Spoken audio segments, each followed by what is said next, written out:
আর same ইফেক্টটা আমার মধ্যে কন্টিনিউ করছিল। সবকিছুকেই কেমন যেন ছোট ছোট মনে হতো, ঠিকভাবে আমি কাজেও ফোকাস করতে পারছিলাম না।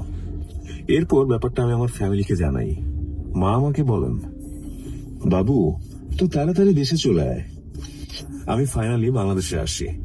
দেশে ব্যাক করার পর থেকেই প্রবলেমটা আরো বাড়তে থাকে। দেশে আসার পর জাস্ট 2 দিন পর আমি আমার কাজিনদের সাথে মিট করতে আমাদের গ্রামের বাড়িতে যাই। হঠাৎ সেদিন রাতে একটা অদ্ভুত ঘটনা ঘটে। আমাদের গ্রামের বাড়ি মুন্সিগঞ্জে। সেখানে কৃষিকাজের জন্য জমিগুলোর পাশ দিয়ে হেঁটে যাওয়ার রাস্তা রয়েছে। আমি আমার কাজিনদের সাথে আড্ডা দিয়ে সেই রাস্তা ধরে আমার বাসায় ফিরছিলাম। হঠাৎ আকাশের দিকে চোখ যেতেই খেয়াল করলাম সেই রাতটা ছিল ফুল মুন। আকাশে অনেক তারাগুলো মিটিমিটি করে জ্বলছিল।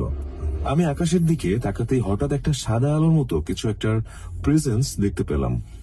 আলোর মতো অদ্ভুত কিছু একটা আমার দিকে নেমে আসছিল। জাস্ট কয়েক সেকেন্ডের মধ্যেই সেটা আমার শরীরের ভেতর প্রবেশ করলো।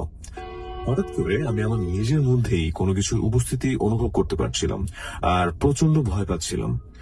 যাই হোক, আমি বাসায় পৌঁছলাম। সেই রাত থেকেই আমি আমার রুমের দরজা লাগিয়ে থাকতে বেশি কমফোর্ট ফিল করা শুরু করলাম। আমি সারা রাত ঘুমাতে পারিনি। হঠাৎ হঠাৎ নিজের শরীরের মধ্যেই অদ্ভুত যন্ত্রণা হচ্ছিল। কিছু একটা বারবার বের হয়ে আসার চেষ্টা করছিল আমার ভেতর থেকে। আমার এই অবস্থা দেখে আম্মু খুব দুশ্চিন্তা শুরু করলো। এরপর দিন আমি বাইরে বের হতেই সেম ফিলিংটা আরো বেশি করে আছে, আর আমাকে নিয়ে সবাই কিছু একটা কমেন্ট করছে, যদিও কোনো কথা আমি শুনতে পাচ্ছিলাম না, কিন্তু কেন যেন আমার মনে হচ্ছিল। আর এদিকে বাসায় আমার আচরণ খুব এগ্রেসিভ হয়ে গেল।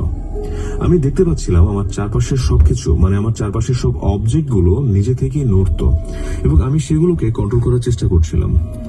মা হঠাৎ করে আমাকে বলছিল,